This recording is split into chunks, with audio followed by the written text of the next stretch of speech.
حضرت ابو ہریرہ رضی اللہ تعالی عنہ نے بیان کیا کہ نبی کریم صلی اللہ علیہ وآلہ وسلم نے فرمایا، اللہ تعالیٰ کا ہاتھ بھرا ہوا ہے، اسے کوئی خرچ کم نہیں کرتا، جو دنوں رات وہ کرتا رہتا ہے۔ کیا تمہیں معلوم ہے کہ جب سے زمین و آسمان کو اس نے پیدا کیا ہے کتنا خرچ کر دیا ہے؟ اس سارے خرچ نے اس میں کوئی کمی نہیں کی جو اس کے ہاتھ میں ہے، اور اس کا عرش پانی پر تھا، اور اس کے دوسرے ہاتھ میں ترازو ہے جسے وہ اٹھاتا اور جھکاتا ہے۔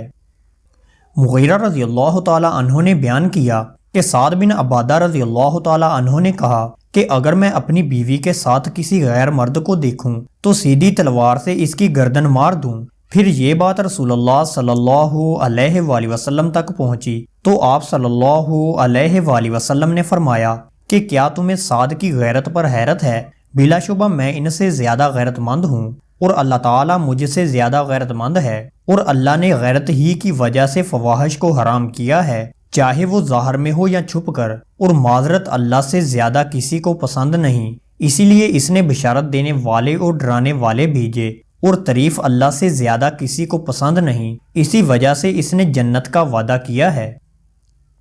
دوستو، اللہ تعالیٰ سے دعا ہے کہ اللہ تعالیٰ ہمیں ان احادیث مبارکہ پر عمل کرنے کی توفیق عطا فرمائے، آمین یا رب العالمین۔